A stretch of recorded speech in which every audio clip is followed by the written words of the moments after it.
Now, returning to my subject, I will say that when my beatitude was denied me, I was so overcome with grief that I withdrew from people and, finding a solitary spot, bathed the earth with bitter tears.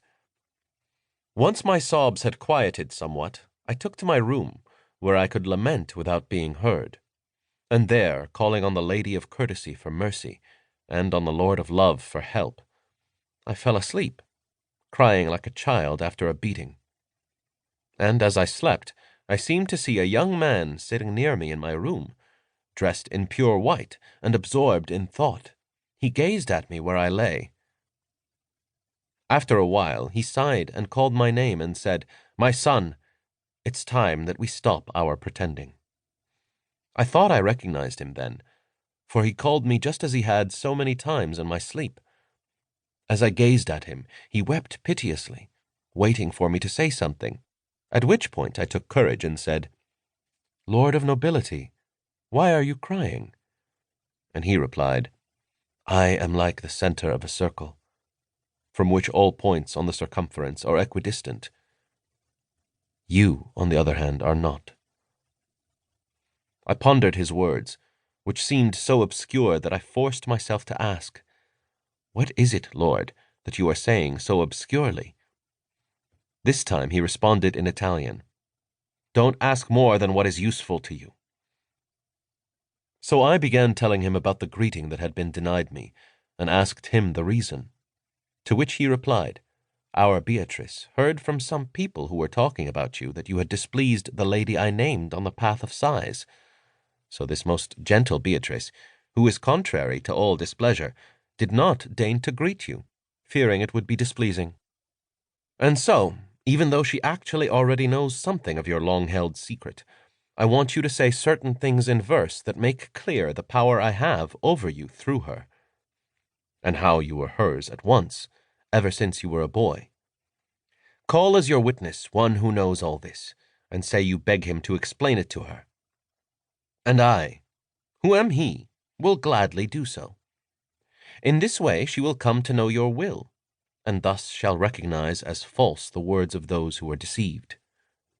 Let your words be an intercessor of sorts, since it is unfitting for you to speak to her directly.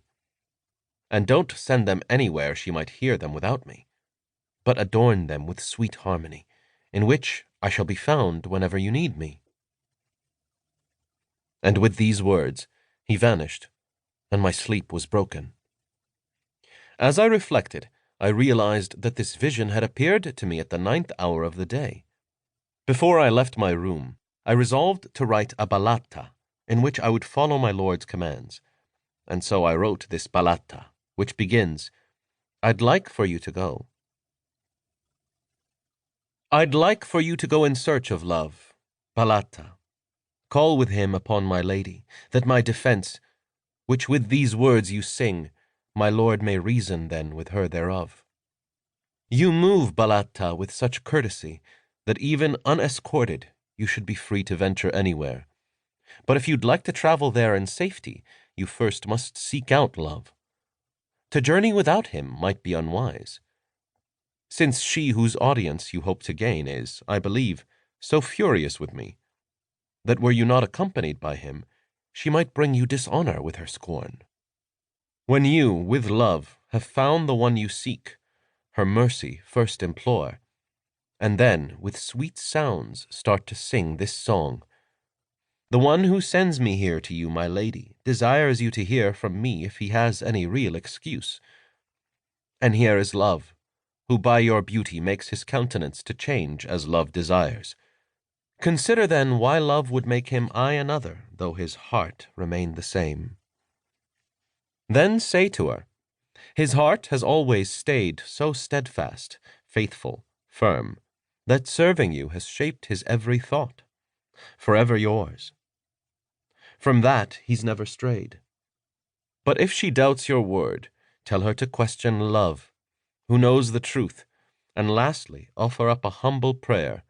If granting pardon prove too troublesome, let her send word commanding me to die, and I, her loyal servant, will obey.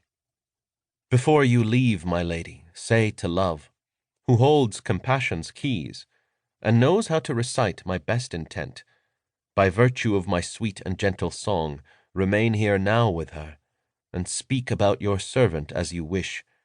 And if your prayers move her to pardon him, let her own beauty thus announce the peace. So go, my good Balatta, when you please, and sing to her when you will win most honor.